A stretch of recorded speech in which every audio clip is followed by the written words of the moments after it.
Good morning, students. Welcome back to AS Mathematics classes. I am Ajit, a maths teacher at Government Model High School, Sector 2, Talwada. So, students, आज हम class 10th NCERT mathematics का chapter number 5 arithmetic progression का lecture 1 start करने जा रहे हैं और आज हम इसका बेसिक करेंगे, nth टर्म और द जनरल टर्म समझेंगे। लेकिन लेक्चर शुरू करने से पहले once again I request to all my viewers, because viewers are in abundance, viewers बहुत ज़्यादा हैं लेकिन सब्सक्राइबर जो हैं वो कम हैं। तो काइंडली जो भी वीडियोस को देख रहे हैं व्यूअर्स, तो काइंडली सब्सक्राइब माय चैनल, ताकि कोई भी नया लेक्चर आता है तो इमीडिएटली आप तक पहुँचे और आई वांट कि आपकी नॉलेज जो है वो इंक्रीज हो। तो थैंक यू वेरी मच। तो शुरू करते हैं हम arithmetic progression.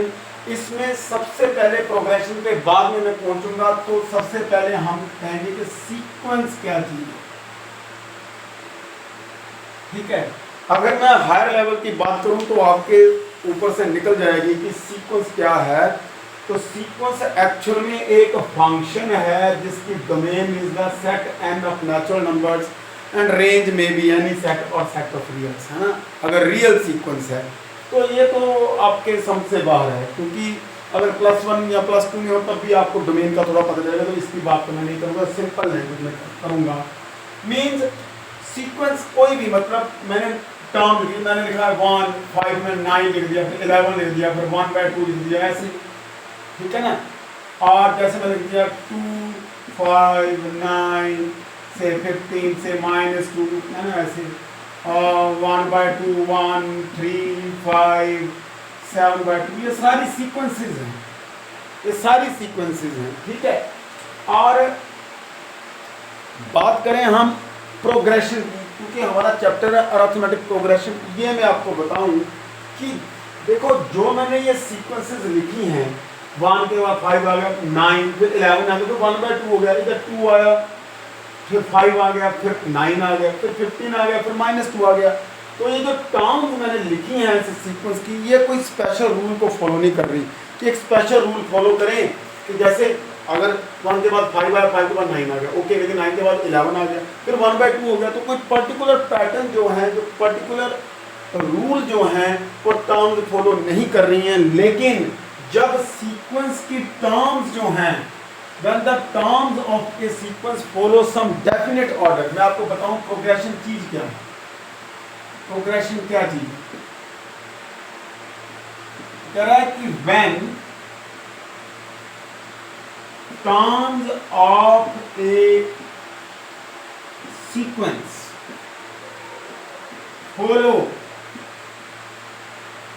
some definite rule, comma, then it is called a progression।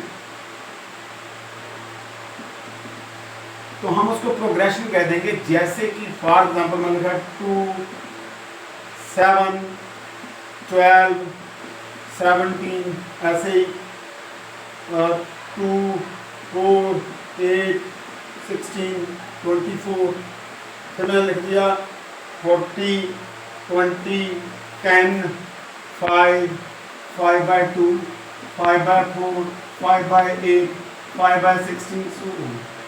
सो अब यहाँ पर आप देखिए बड़े ध्यान से, ये प्रोग्रेशन क्या चीज है कि when terms of a sequence follow some definite rule, then it is called progression। जैसे कि मैंने ये 3 एग्जांपल ली हैं आपके सामने। फर्स्ट एग्जांपल, टर्म 2 आई, 2 के बाद आ गया 7, 5 ऐड किया, फिर 5 ऐड किया 12, फिर 5 ऐड किया 17। तो एक डेफिनेट रूल फॉलो कर रही हैं। ऐसे ही सेकंड में 2 आ गया, फिर 4 आ गया, फिर 8 आ गया, फिर 16 आ गया। मीन्स टू से कि एक डेफिनेट रूल फॉलो कर रही हैं कि 2 से मल्टीप्लाई कर रही हैं। 2 to the 4, 2 to the 8, 2 to the 16, 2 to the 24। अगर नेक्स्ट लिखनी हो तो 48, नेक्स्ट 96, जस्ट लाइक दैट। तो यहाँ पे 40 आ गया, फिर 2 से डिवाइड किया 20, फिर 2 से डिवाइड किया 10, फिर 2 से डिवाइड किया 5, फिर 5/2, फिर 2 से डिवाइड किया 5/4, 5/8, 5/16।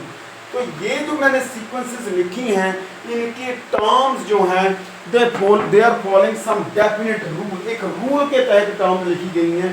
ताकि हम नेक्स्ट टर्म भी लिख सकते हैं उस रूल को फॉलो करते हुए। जैसे 17 से आगे आ जाएगा 22, फिर आ जाएगा 27, जैसे यहाँ है ना, यहाँ आ जाएगा 48, 96 में लिख सकता हूँ आगे भी, ऐसे मैं आगे टर्म लिख सकता हूँ 5 है, क्योंकि जो टर्म्स है डेफिनेट रूल को फॉलो करते हैं, इसलिए हम इनको कहेंगे progression.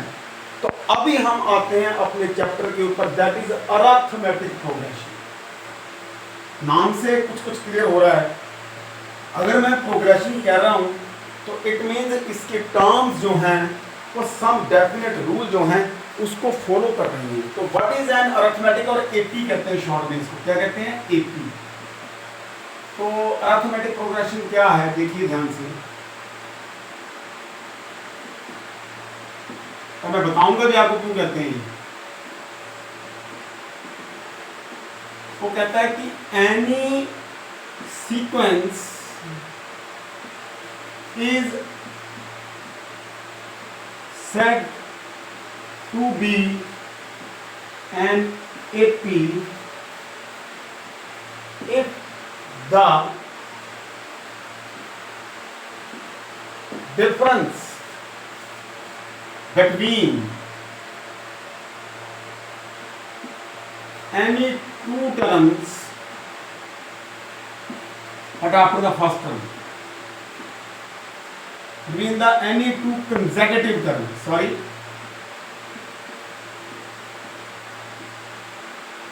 consecutive terms after the first term is same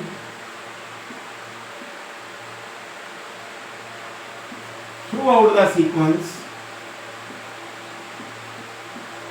and that difference is called the common difference. I repeat, any sequence is said to be an AP or arithmetic progression if the difference between any two consecutive terms after the first term is the same throughout the sequence, and that difference is called the common difference. Example से clear करते हैं। For example, 2, 4, 6, 8, 10, 12, 14 और so on। तो दोबारा check कीजिए, any sequence is said to be an AP if the difference between any two consecutive terms, तो any two consecutive terms, 4 और 2 में डिफरेंस कितना है, 2, 4 और 6 में 2, 6 और 8 में 2, 8 और 10 में 2, 10 और 12 में 2, ठीक है। तो वही कह रहा है कि if the difference between any two consecutive terms but after the first term, why after the first term, because the first term have no previous term, क्योंकि इसके बाद देखना हमने डिफरेंस, इससे पहले तो टर्म ही कोई नहीं है, that's why I am saying after the first term is the same throughout the sequence, पूरी सीक्वेंस में सेम है, and that difference is called common difference। जैसे कि मैंने यहाँ पर एग्जांपल ली, यहाँ पर देखो डिफरेंस सेम है डिफरेंस सेम, ठीक है। तो it is an AP, so many are there, first example is there, second one just like 3, 6, 9, 12, ठीक है। तो ये एक अरिथमेटिक सीक्वेंस है विद कॉमन डिफरेंस। यहाँ पर कॉमन डिफरेंस, इसको D से इग्नोर करेंगे, यहाँ कॉमन डिफरेंस 2 है और यहाँ D कितना है, 3 है, ठीक है। एक और एग्जांपल लिखते हैं, 2, 2, 2, ठीक है ऐसे। तो ये भी AP है, अभी बाद में मैं आपको बताऊंगा, this is constant AP, constant it is AP as well as GP भी आपको बताऊंगा, वैसे +1 की बात है। तो यहाँ भी कॉमन डिफरेंस सेम है, आपने ये नहीं कहना कि हर एक टर्म सेम है, these are called constant sequences. यहाँ पे कॉमन डिफरेंस 0 है, कॉमन डिफरेंस नेगेटिव भी हो सकता है, जैसे कि फोर्थ में लिख रहा हूँ 5, 1, -3, -7, -11 सो ऑन। यहाँ पर देखिए, यहाँ पे कॉमन, क्योंकि ये डिक्रीजिंग है तो D नेगेटिव है, D आएगा यहाँ पे -4, ठीक है। तो 5 -4, 1 -4, -3 -4 -7, तो इट मीन्स, तो अब हमारा नेक्स्ट आ गया ये चीज पहले आप इतना समझो कि मैं एक चीज और बता रहा हूं आपको। वंस अगेन आई रिपीट कि any sequence is said to be an AP if the difference between any two consecutive terms after the first term, because first term has no previous term, is same throughout the sequence, and that difference is called the common difference, which is denoted by D. Okay, तो यहाँ पर D2 है, 2 4 6, यहाँ पर 3 है, यहाँ पर constant sequence है, और just like यहाँ पे D नेगेटिव है इसलिए डिक्रीजिंग है। तो इसको मैं साफ कर रहा हूँ अभी, नोट इट डाउन। तो चलिए आगे बढ़ते हैं, हम यहाँ पर आगे बढ़ेंगे हम, ठीक है। तो आगे बढ़ते हैं, लेट मी सी की वीडियो चल रही है, यस इट्स गोइंग ऑन। तो now why it is called an AP sequence, why it is called an arithmetic an AP, क्यों कहते हैं अरिथमेटिक? जैसे मैं वही एग्जांपल लिखा हूँ, एग्जांपल ही मैंने यहाँ पर 2, 4, 6, 8, 10 सो ऑन। यहाँ पर जो देखो जो 4 है, each term is arithmetic mean between the two. देखो 4 जो है 2 और 6 के बीच में अरिथमेटिक मीन है। पता है ना अरिथमेटिक मीन कैसे निकालते हैं? Sum of all observations upon total number of observations, capital N, है ना। तो 2 और 6 के बीच में 4 अरिथमेटिक मीन है, ऐसे 6 जो है वो 4 और 8 के बीच में अरिथमेटिक मीन है 4 + 8/2 12/2, है ना। तो it means because it is so called because each term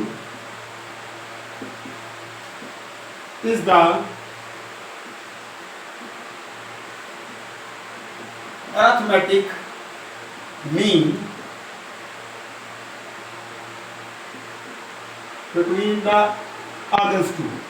तो हर एक टर्म जो है वो बाकी की दो जो हैं उनके बीच में अरिथमेटिक मीन है। जैसे 4 2 + 6 8/2 4 6 8 + 12/2 6, और 8 is arithmetic mean between 6 and 10 10 + 6 16/2 8। तो गॉट इट। तो अभी आपको पता चल गया एक्चुअल में कि हम एक अरिथमेटिक प्रोग्रेशन को अरिथमेटिक क्यों कहते हैं, because each term is arithmetic mean between the others two. तो चलिए आगे बढ़ते हैं अभी।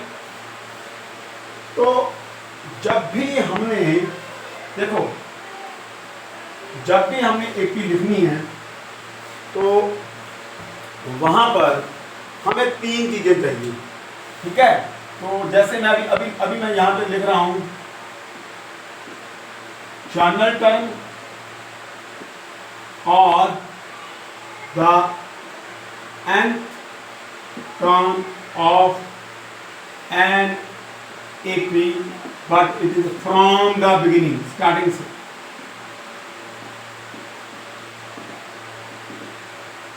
From the beginning, यानी कि मैं एक मान लूँ जनरल टर्म और nth term of an AP में लिख रहा हूँ यहाँ पे nth टर्म। तो मान लो एक एपी में लिख रहा हूँ 5 9 13 17, और मैं आपको पूछूं कि इसकी 100th टर्म क्या होगी, या इसकी 500th टर्म क्या होगी, या इसकी 50th टर्म क्या होगी 50th, या इसकी 27th टर्म क्या होगी, तो थोड़ा सा मुश्किल हो जाएगा काम। क्या आप सारी टर्म्स लिख के देखेंगे? No, it is quite difficult and it's quite time consuming. तो बहुत टाइम लग जाएगा। लेकिन हम एक फार्मूला ट्राई करेंगे जनरल और nth term, but from the beginning, यहाँ से, पीछे से नहीं। उसका क्वेश्चन भी आएगा, मैं डिस्कस करूंगा कि how to find the nth term from the end. यानी कि जरूरी नहीं है कि कोई बच्चा अगर बैठा है, अगर मैं इधर से काउंटिंग करूं तो वो 5th पोजीशन पे है, अगर 20 बच्चे बैठे तो पिछली साइड से भी उसकी पोजीशन 5th आएगी, तो 5th नहीं आएगी, उसके लिए बात अलग करेंगे। लेकिन फिलहाल हम ड्राइव कर रहे हैं जनरल टर्म और the nth term of an AP from the beginning. तो जैसे मैंने आपको कहा कि it is quite time consuming if somebody says that you have given an AP this one with common difference 4, he write the 50th term, what will be the 50th and 27th term directly, and it is quite lengthy and time consuming. So we will write the formula for the general or the nth term from the beginning. तो देखो बच्चे हंसते भी हैं class में। 3 चीजें याद रखनी है। डैन, ठीक है, पंजाबी में क्या है डैन, है ना, DAN, ठीक है, डैन। तो डैन को आपने याद रखना है भाई, इसको अब नहीं भूलना है। जब भी कोई एपी लिखनी है तो हम मान लेते हैं कि let A be the first term and D be the common difference of the given AP, of the given AP मान लीजिए जिसकी क्या अंतर मान लिया ए हमारी फर्स्ट टर्म है और बी कॉमन डिफरेंस है ऑफ द गिवन एपी। अब बड़े ध्यान से समझो, मैं यहाँ पे एक पर्टिकुलर एग्जांपल लेकर करूंगा एपी की और साथ में उधर क्लियर करूंगा। जैसे कि पहले 2 आ गया, फिर 5, फिर 8, फिर 11। तो आपको पता है कि ये एपी का कॉमन डिफरेंस जो है वो 3 है, सेम है थ्रू आउट द सर्किट, ठीक है। तो ए मान ली फर्स्ट टर्म और डी मान ली कॉमन। तो A1 first term that is equal to A itself, ठीक है। तो मैं इसको ऐसे लिख दूं A प्लस 0D और इसको ऐसे लिख दूं A plus 1 minus 1 into D. अब मैंने लिखनी है A2 मतलब second term from the beginning, number ना टर्म। अब यहाँ पे पर्टिकुलर एग्जांपल की तरफ आप देखिए कि 5 कैसे आया, हमने कॉमन, अब 5 कैसे आया, 2 में 3 ऐड किया तो 5। इट मीन अगर मुझे नेक्स्ट टर्म चाहिए तो इसमें मैं कॉमन डिफरेंस ऐड करूंगा, अगर नेक्स्ट चाहिए तो कॉमन डिफरेंस ऐड करूंगा। तो इट मीन्स अगर मेरी फर्स्ट टर्म A है तो नेक्स्ट क्या आएगी, इसमें कॉमन डिफरेंस ऐड करके तो वो आ जाएगी हमारी, यानी कि मैं अब यहाँ पे सीधा लिख दूँ A plus 1 minus 1 into D. कोई फर्क नहीं पड़ा है क्योंकि 0D वही रहेगा, क्योंकि A प्लस 0D तो यही रहेगा ना। तो अब आ गया A2। अब सेकंड टर्म कैसे आएगी, इसमें कॉमन डिफरेंस ऐड कर दो। जैसे कि यहाँ पे 5 कैसे आया, प्रीवियस टर्म में कॉमन डिफरेंस ऐड कर दो, नेक्स्ट टर्म आ जाएगी तो A प्लस डी। मैं इसको ऐसे लिख दूँ A plus 2 minus 1 into D लिख दूँ, क्योंकि तभी तो 1 भी तो वही रहेगा ना, मैंने 1 ना लिखकर 2 माइनस 1 लिख दिया। अच्छा A3 कैसे आएगी, A प्लस फिर डी ऐड कर देंगे क्योंकि प्रीवियस टर्म में डी ऐड करना है ना, डी प्लस डी तो कितना बन जाएगा A प्लस 2D। तो क्या आएगा A प्लस 2D को ऐसे लिख दें 3 माइनस 1 इंटू डी। अब मैं इसको जनरलाइज करूंगा और अभी आपसे एक चीज डिस्कस करूंगा। यहाँ पर देखो, जब फर्स्ट टर्म थी तो A plus 1 minus 1 into D था, जब सेकंड टर्म थी तो A plus 2 minus 1 into D था, यानी कि सेकंड है तो 2 माइनस 1 है, थर्ड है तो 3 माइनस 1 है। तो इट मीन्स AN कैसे आएगा, लेट मी सी कि बोर्ड विजिबल है नीचे से, yes still it is visible. तो AN कैसे आएगी, AN आएगी हमारे पास, यही चीज समझने वाली है। देयरफॉर AN क्या आएगी, देखो A तो समझ में आया, A आएगा plus N minus 1 into D, which is the required term, which is the required term or nth term from the beginning of an AP। ठीक है, I repeat once again, this is the formula, once again I repeat। हमने एक AP ले ली जिसकी first term A है, common difference D है of the given AP। तो first term A1 means A, first term A को ऐसे ना A प्लस 0D यही रहेगा, तो मैं 0 ना लिखकर A plus 1 minus 1 into D, just symmetry बनाने के लिए। तो A2 कैसे आएगी, अब नेक्स्ट टर्म कैसे आएगी, प्रीवियस टर्म में कॉमन डिफरेंस ऐड करके। 8 कैसे आया, प्रीवियस टर्म में कॉमन डिफरेंस जो कि 3 है यहाँ पर वो ऐड करके, है ना। तो अब नेक्स्ट टर्म कैसे आएगी, प्रीवियस टर्म में कॉमन डिफरेंस ऐड कर दो A प्लस D, तो A plus 2 minus 1 into D. ऐसे A3 प्रीवियस टर्म में डी ऐड कर दो, A plus D plus D, A plus 2D, तो मैं सिमेट्री से लिख दिया A plus 3 minus 1 into D.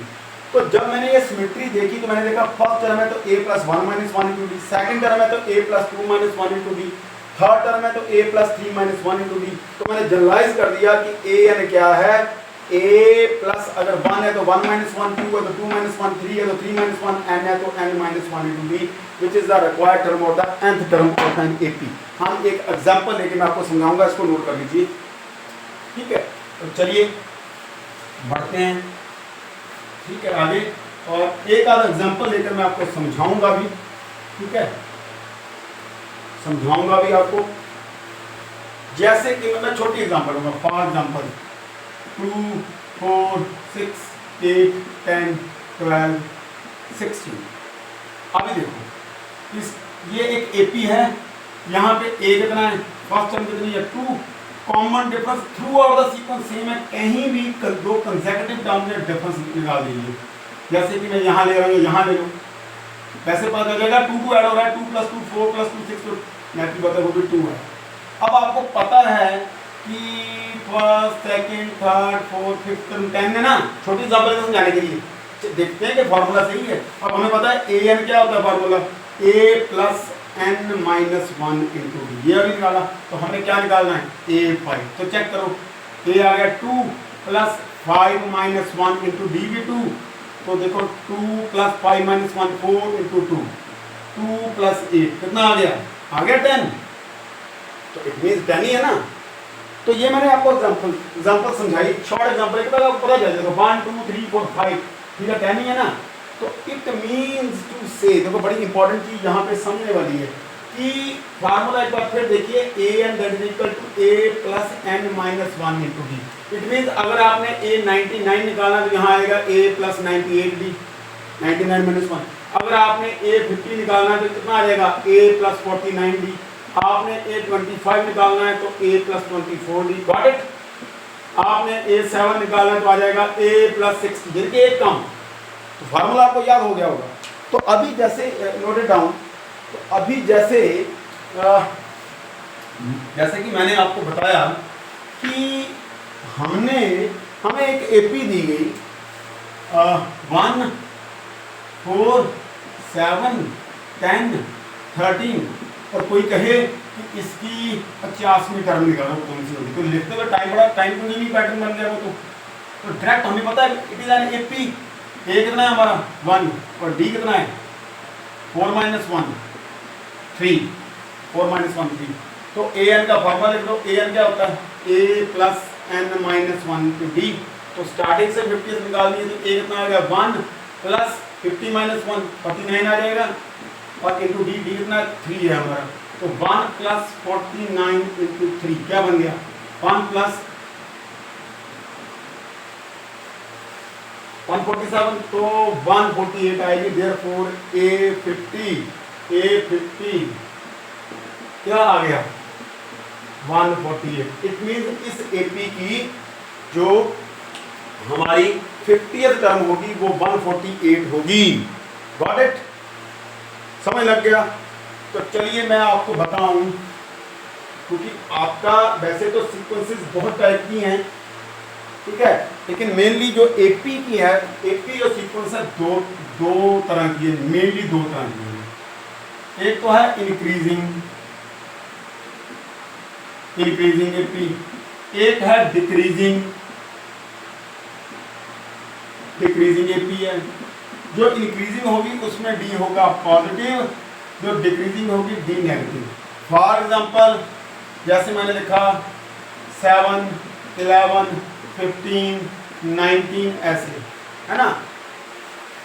तो ये जो है ये इंक्रीजिंग है, और आप देख लीजिए इसमें जो डी है हमारा वो कितना है 7 + 4 है ना, पॉजिटिव है ना। और एक डिक्रीजिंग ले लेते हैं, सिंपल एग्जांपल एक समझाऊंगा 2 0 -2, जब मैं ऐसे करूँ पॉजिटिव टर्म वाली में, और से 100 फिर 96, ठीक है, फिर 92 फिर 88 ऐसे चलता जाएगा। तो आपको पता चल रहा है डिक्रीजिंग ऑर्डर में है, तो डिक्रीजिंग सीक्वेंस है, डिक्रीजिंग सीक्वेंस है। तो डी क्या है यहाँ पे, डी कितना है देखो, कितने से डिक्रीज कर रही है, निकाल लो बेशक 96 - 100, कहीं भी निकाल सकते हैं, 92 - 96, इसमें से पिछली टर्म प्रीवियस माइनस करनी है -4, तो डी क्या आ गया हमारा नेगेटिव आ गया, ठीक है, समझ लग गई, गॉट इट। नेक्स्ट समझ लग गया। अच्छा, फर्दर सीक्वेंस 2 तरह की, further on the basis of the number of terms, वहां पर फाइनाइट सीक्वेंस, यानी कि जो मैंने पहले बताया सीक्वेंस देख के ही आपको पता चल जाएगा कि अगर ये डिक्रीजिंग ऑर्डर में तो डी आपका नेगेटिव आएगा, अगर इंक्रीजिंग ऑर्डर में होगी तो डी पॉजिटिव, क्वेश्चन करने से पहले पता चल जाएगा। फाइनाइट सीक्वेंस, फाइनाइट एपी, और फिर आएगा इनफाइनाइट एपी, इनफाइनाइट एपी। तो फाइनाइट कौन सी होगी? एनी एपी या an AP is said to be finite, said to be a finite, said to be a finite AP if it has finite means countable, finite number of terms, finite terms मतलब हम terms को count कर सकते हैं और जो counting है वो किसी न किसी नेचुरल नंबर पे टर्मिनेट कर देगी, मींस इसकी लास्ट टर्म होगी, जैसे कि 2, 4, 6, 8, 10, 12। तो ये है फाइनाइट एपी, क्योंकि लास्ट टर्म है हमारे पास। एक आ गई इनफाइनाइट एपी, ठीक है। An AP which is not finite said to be infinite. मतलब जैसे मैं लिख रहा हूं यहां 2, 8, 14, 20 ऐसे चलता जा रहा है, तो ये इनफाइनाइट एपी है, ठीक है। तो जिसमें लास्ट टर्म हो हमारे पास, ठीक है, लास्ट टर्म हो हमारे पास, तो वो होगी फाइनाइट एपी, क्योंकि टर्मिनेट कर रही है काउंटिंग हमारी, काउंटेबल है। और ये अनकाउंटेबल है, काउंट नहीं कर सकते हम, अनकाउंटेबल है। Got it? तो चलिए आगे बढ़ते हैं, कुछ और फैक्ट्स के बारे में बात करते हैं लाइफ के साथ रिलेटेड, ठीक है। और फिर एक्सरसाइज 1.1 करेंगे नेक्स्ट लेक्चर में, लेकिन आज मैं बेसिक कराऊंगा इसका। टेबल्स आते हैं सभी को पढ़े। अब 2 का टेबल लिखूं, देखो 2, 4, 6, 8, 5 दूनी 10, 6 दूनी 12, 7 दूनी 14, 8 दूनी 16, ठीक है। लिखूं 3 दूनी 2, 3, 6, 3, 3, 9, 4, 3, 12, 5, 3, 15, 6, 3, 18, 7, 21, 28, 24, ठीक है। 17 का लिखूं, 17 का 17, 17, 34, 17, 49, 17, 68, 17, 85, 17, 102, 17, 119, ठीक है। 17, 136, 17, 9, 153, 17, 170, फिर आएगा 187, चलता जाएगा। क्या चीज आप नोट कर रहे हैं टेबल्स में? इट मीन जितने भी टेबल्स हैं, अगर मैं कहूं 2 का टेबल है तो it is an AP, AP है विद डी कितना 2। अगर 3 का टेबल है, एपी है विद डी कितना आ गया 3। 17 का टेबल क्या है? एपी है with common difference 17। It means every table, हर एक पहाड़ा जो है वो एक एपी है। अगर 3 का टेबल है तो उसकी जो टर्म्स होंगी वो एक एपी बनाएंगी विद कॉमन डिफरेंस 3। अगर 10 का टेबल कर रहे हैं, 1 दया 2 दया 20 3 दया 30 4 दया 40 5 दया 50 6 दया 60, तो एपी चल रही है 10 20। जितने का टेबल वो कॉमन, अगर 10 का टेबल है तो कॉमन डिफरेंस 10 लेकर मीन 10 10 ऐड करते जाओ तो आपके पास नेक्स्ट टर्म आ जाएगी। आपका टेस्ट हो रहा है बच्चों का, है ना। तो मुझे भूल गया यार कि मैंने कह दिया 17 8 136 और 79 नहीं आ रहा, तो 136 में 17 ऐड कर दो भाई, कौन, क्योंकि एपी है, ठीक है। तो आपके पास 153 आ जाएगा। Got it? समझ लग गई आपको? तो इट मींस ये बड़ी इंपॉर्टेंट चीज है। उसके बाद एक और चीज बताऊं, ठीक है, एक और चीज बताऊं, हम भूल जाते हैं, ठीक है, हम भूल जाते हैं। जैसे कि आज है हमारी कितनी है, हमारी 10 जून है, तो 8 जून को संडे था, है ना। तो 8 जून को क्या था? अगर मैं 8 जून 2025 कितना आ गया इसमें? संडे आ गया। नेक्स्ट संडे कब आएगा? तो हमें पता है कि 1 वीक में जो है, 1 वीक में कितने डेज होते हैं? 7 डेज होते हैं। तो 7 से ऐड कर दो, इसमें संडे 8 को आया, 15 को आया, फिर 22 को आएगा, फिर 29 को आएगा, ऐसे चलता जाएगा, है ना। ठीक है, नेक्स्ट मंथ में हम पहुंच जाएंगे। तो 8 को संडे, 15 को संडे, और प्रीवियस संडे कब आया था? फर्स्ट को संडे था, है ना। फर्स्ट को संडे था, फर्स्ट को संडे, फिर +7, तो it means it is an AP with common difference 7। तो आई होप कि आज का लेक्चर बड़े अच्छे से आपको समझ में आया होगा कि एक्चुअल में एपी क्या है और हम कैसे अपनी लाइफ के साथ कोरिलेट कैसे करते हैं। अगर मुझे कोई कहे कि आज 10 है तो आज हमारा जो है वो ट्यूसडे है, तो नेक्स्ट ट्यूसडे कब होगा? तो 17 को होगा, क्योंकि हर एक वीक में 7 डेज होते हैं। तो this is very very interesting. तो और भी इंटरेस्टिंग फैक्ट्स के बारे में हम बात करेंगे, और एपी की कुछ प्रॉपर्टीज़ भी हैं, वो भी मैं थोड़ी बहुत तो आपके साथ डिस्कस करूंगा, ताकि कॉम्पिटिटिव एग्जाम में आपका फ़ायदा हो, क्योंकि हम दोनों चीज़ें लेकर चल रहे हैं। और मेरा ज़्यादा फोकस कॉम्पिटिटिव एग्ज़ाम के ऊपर है, क्योंकि बच्चे जब कॉम्पिटिटिव एग्ज़ाम देने जाते हैं तो वहाँ पर फिर उनको समझ नहीं आता, क्योंकि उन्होंने एक्सरसाइज की होती हैं, तो वो एक्सरसाइज की हुई वहाँ पे काम नहीं आती। जिसने बेसिक किया होता है तो कोई भी क्वेश्चन आ जाए तो हम कर देते हैं आपको। तो आई होप कि आज का लेक्चर आपको समझ में आया होगा। Thank you, have a nice day.